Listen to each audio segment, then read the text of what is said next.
In verse 33, when the Lord Jesus saw those tears, it says, he groaned in the spirit and was troubled. It really shook him.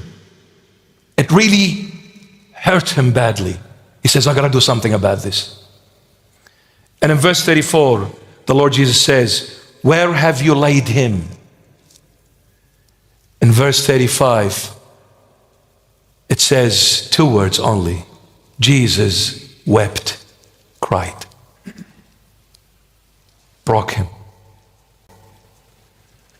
You win. He has done what you asked for. He cried. Now the question is, Lord, why are you crying? Aren't you the one who is going to raise Lazarus from the dead? You should be happy. You should be joyful because you're going to raise him and you're able to raise him. You're capable, you're God. So why are you crying? The Lord says, no, I'm not crying for Lazarus, but I'm crying for the entire human race. Not Lazarus. I'm crying for the entire human race. But how, Lord, are you crying for the entire human race? You're at the tomb of Lazarus. Because when the Lord Jesus came to the tomb, how many days had gone by since Lazarus was dead? 4 days. The Lord Jesus deliberately waited till the 4th day. Now why? Why after 4 days he comes? You see, Lazarus here, my beloveds, represent the entire human race. Sorry, I'll stop for a sec. Is it cold? Yes. No? Yes? No?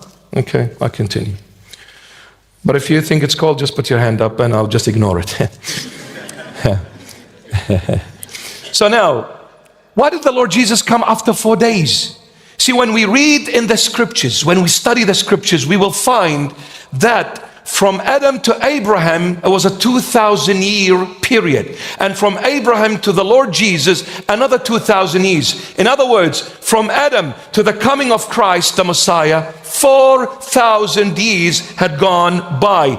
And when we read the epistle of St. Peter, 2 Peter 3:8, St. Peter says, and with the Lord 1 day is as 1,000 years, and 1,000 years as 1 day. 4,000 years, a day is like 1,000, and 1,000 years is like a day to the Lord Jesus. Then 4,000 years is 4 days. Jesus coming to the tomb of Lazarus after 4 days, meaning I wept for the entire human race from Adam till the last one who comes.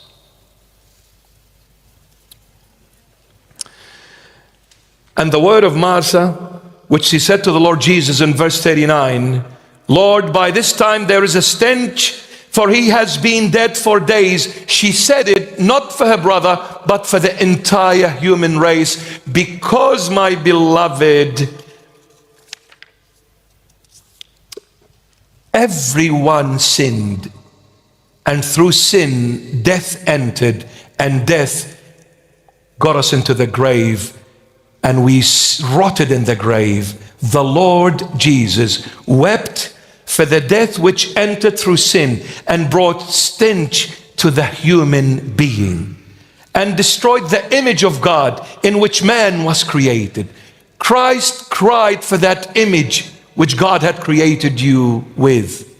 He said, you sinned, death entered, and death distorted that image. I'm crying for that beautiful human that walked away from me. The Lord Jesus says, take away the stone.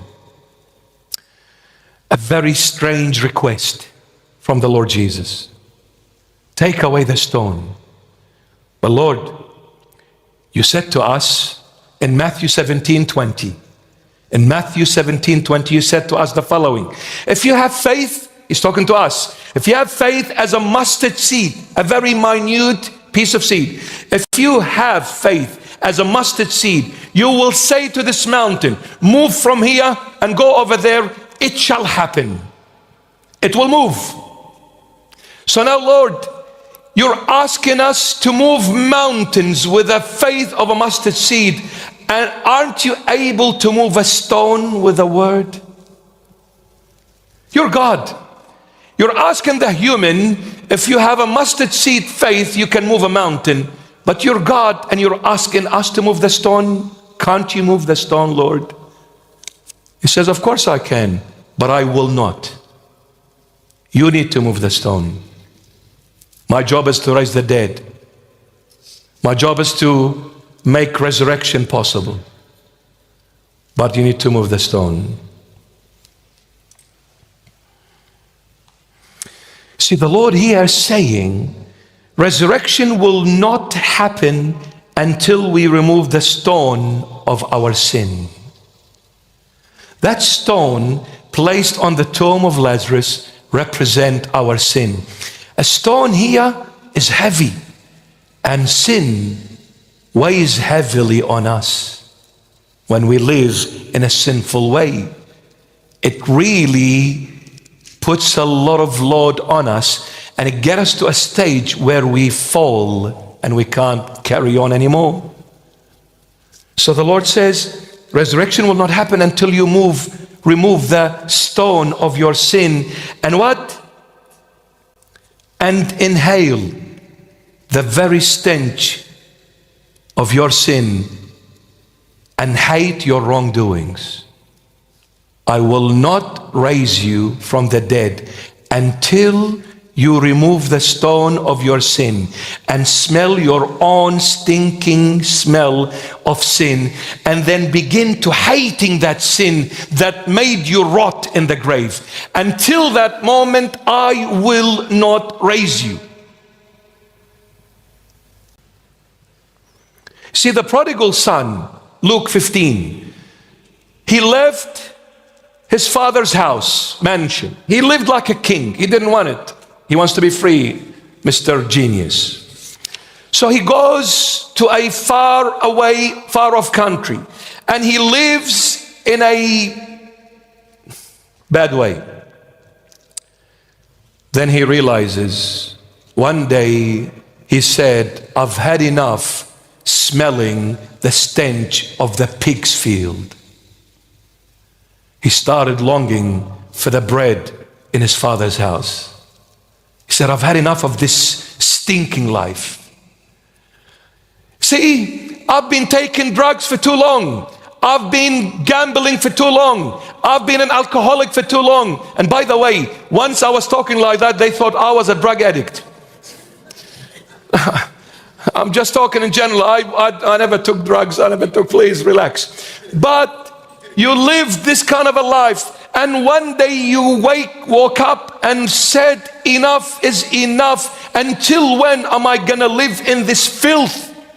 Until when am I gonna remain swimming in this sinful life?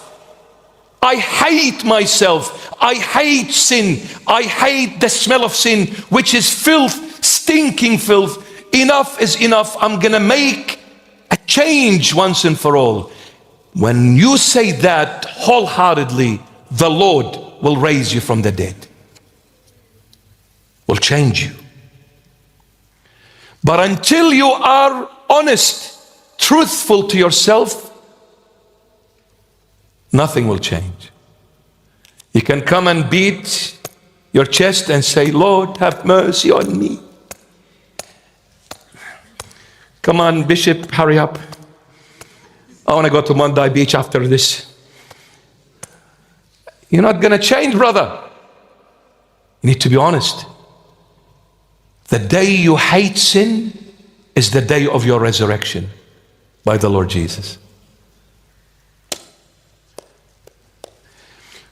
The day you hate sin, it is the day that you will offer a genuine, true repentance. It is the day that you will offer a genuine, true repentance. Christ is waiting to raise you. But you can come and say, yeah, I'm a sinner.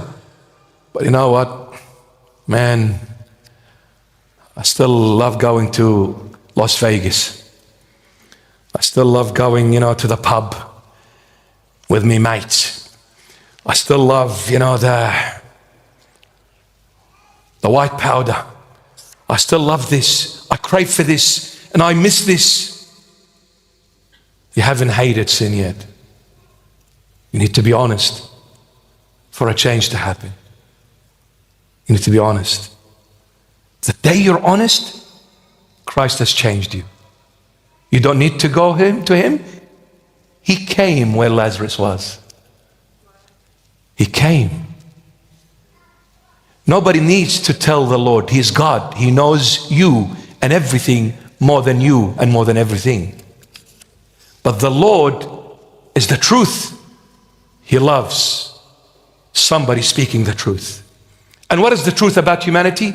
We're all sinners. We all failed God. We need to be honest with it. Stop trying to make it look good. Say I'm ugly because you're speaking the truth. If you're going to say, Lord, I'm not bad. What is not bad? No, it's either bad or good. What is not bad?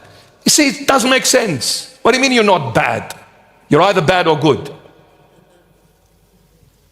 Don't paint it. Not going to work with the Lord. If you're going to say good, if you're going to say you're good, the Lord says, I came for the bad. Sorry. I'm not going to choose you. But if you say, Lord, I'm bad, and I need the good God to heal me and raise me from the dead, you've got the Lord.